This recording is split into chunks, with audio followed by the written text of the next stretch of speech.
특별할 거는 없다고 생각합니다. 글쎄요, 아무래도 중국인에 대해서는 편견이 좀 있죠. 음, 뭐 여러 가지 있겠지만 음, 글쎄요, 개인주의적이고 가족을 아낀다던가 뭐 그런 인식은 있죠. 일본 쪽은 뭐 일본도 개인주의적고 가족주의적이긴 하지만 그래도 사회적 체면을 중국은 본인이 사회에 어떻게 보이는지에 대해서는 그렇게 걱정을 안 하는 반면에 중국 일본을 말하면 한국 사람의 시선은 세대별로 차이가 있는데 일단 나이 든 세대는 일본 같은 경우에는 나이 든 세대에 대해서는 부정적 인식이 40대 이상에서 굉장히 큰 반면에 60대 이상은 아무래도 반공주의 사상이 강하기 때문에 일본에 대한 인식이 예전만큼 나쁘진 않다고 생각합니다. 그리고 2030 남성층에서도 일본 문화에 가깝기 때문에 일본에 대한 호감도가 어느 정도 올라와 있는 편이라 생각하지만 가장 안 좋은 쪽이 오히려 2030은 여자 쪽이 아닐까 생각을 하고 있습니다. 아무래도 위험 문제가 걸려있는 젠더 문제가 이제 걸렸기 때문에 양국 사이에서는 그런 면에서 훨씬 민감하죠.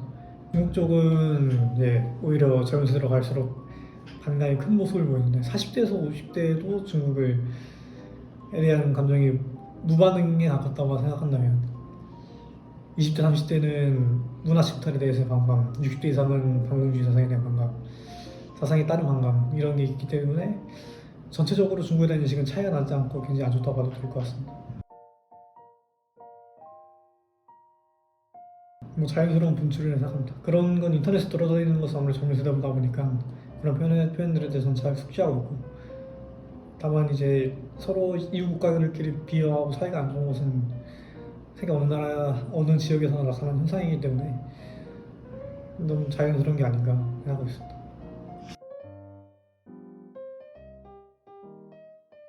없다고 하면 거짓말이겠죠.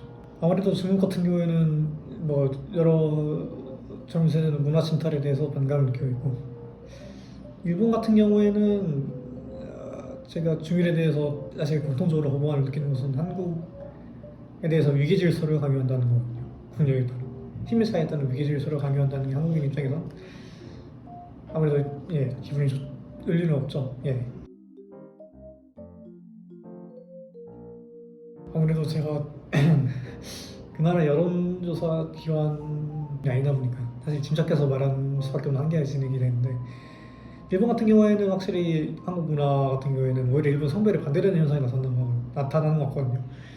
일본은 남성층이 한국에 대한 별 감정이 없거나 그렇게 좋아하진 않고 일본은 오히려 여성층이 한국에 대한 호감이 있고 중국 같은 경우에는 이제 아무래도 젊은 세대 같은 경우에는 한국 문화에 가깝지만은 글쎄요 중국은 전 세대 통틀어서 한국에 대해서 분명 호감이 있다 생각합니다. 사실 역사적으로 한국과 충돌한 적도 별로 유교 전쟁이 있긴 하지만은 그때는 침략국이었으니까 본인들은 별 감정 느낄 일이 별로 없죠.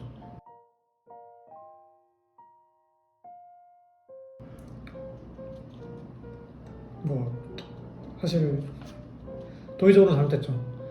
근데 사실은 인간의 자연스러운 감정 표출이기도 하거든요.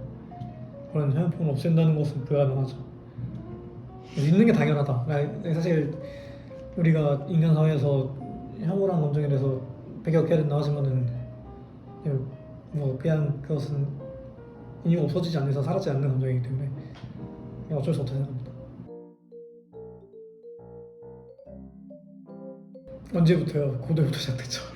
글쎄요, 짱깨 여는 찾아보면은 이제 시대까지 올라가고 그 전에는 떼놈 이렇게 다 비하 바람도 있었고 일본 같은 경우에는 너무 오랜 날부터 외놈이라고 비하를 하다가 20, 30년대부터 게다를 보고 쪼가리라고 비하한 거기 때문에 언제부터 있었느냐 물어본 거는 글쎄요 무의미 없다고 생각합니다.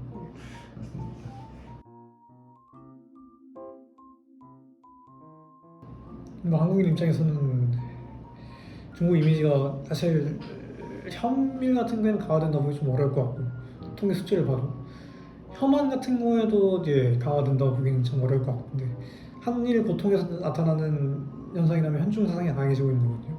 근데 왜 현중 사상이 강해졌냐 하면은 아무래도 2010년 이전까지는 사실 중국에 대한 한일의 거부감은 크지 않았어요.